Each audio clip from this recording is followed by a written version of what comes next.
একদা আল্লাহ তাআলা ফেরেশতাদেরকে বললেন, আমি পৃথিবীতে আমার প্রতিনিধি নিয়োগ দিতে চাই।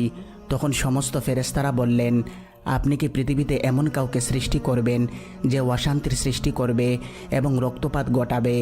অথচ আমরাই তো সর্বদা আপনার প্রশংসা এবং পবিত্রতা বর্ণনা করছি। তখন আল্লাহ তাআলা বললেন, নিঃসন্দেহে আমি যা জানি তোমরা তা জানো না। অতঃপর আল্লাহ তাআলা হযরত আদম আলাইহিস সালামকে সৃষ্টি করার জন্য প্রথমে জিব্রাইল এবং মিকাইল নামক দুজন ফেরেশতাকে পাঠালেন। তারা দুজন মাটি নেওয়ার জন্য জমিনে আসেন, কিন্তু তারা মাটির দোহাই শুনে মাটি না নিয়েই ফেরত চলে গেলেন। অতঃপর আল্লাহ তাআলা হযরত আজরাইল আলাইহিস সালামকে জমিনে পাঠালেন। তিনি এসে মাটির দোহাই অগ্রাহ্য করে পৃথিবীর উপরিভাগ থেকে বিভিন্ন রঙের মাটি সংগ্রহ করলেন। অতঃপর সেগুলো আল্লাহ তাআলার কাছে নিয়ে গেলেন। অতঃপর আল্লাহ তাআলা এই মাটি দিয়ে নিজ কুদরতি হাতে আদম আলাইহিস সালামের আকৃতি দিলেন এবং তাতে রূহ ফুঁকে দিলেন। অতঃপর আল্লাহ তাআলা ফেরেশতাদের উদ্দেশ্যে বললেন, হে ফেরেশতারা, তোমরা সবাই আদমকে সিজদা করো। নির্দেশ অনুযায়ী সমস্ত ফেরেশতারা হযরত আদম আলাইহিস সালামকে সেজদা করলেন, কিন্তু শুধুমাত্র ইবলিস সেজদা করেনি। সে অহংকারবশত আল্লাহর নির্দেশ অমান্য করল। তখন আল্লাহ তাআলা ইবলিসকে বললেন, হে ইবলিস, আমি আমার কুদরতের হাতে যাকে সৃষ্টি করলাম তার প্রতি সেজদা করতে তোমাকে নির্দেশ করলাম, কিন্তু তুমি কেন তাকে সিজদা করলে না? তুমি কি নিজেকে বড় মনে করলে? জবাবে ইবলিস বলল, আমি আদমকে কিছুতেই সেজদা করতে পারি না, কেননা আমাকে আপনি সৃষ্টি করেছেন আগুন দ্বারা, আর আদমকে সৃষ্টি করেছেন নিকৃষ্ট মাটি দ্বারা।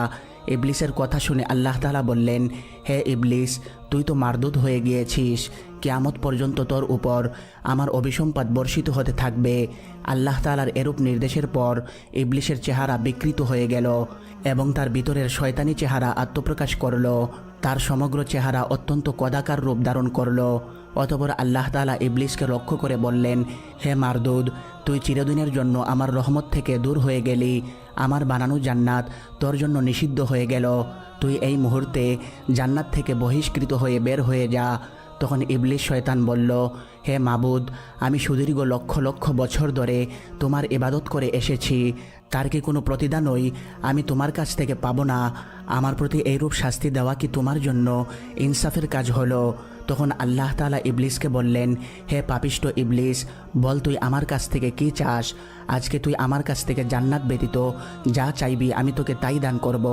কেননা আমি কোনো প্রার্থনাকারীর প্রার্থনায় ফিরিয়ে দেই না, সবার দোয়াই আমি কবুল করে থাকি।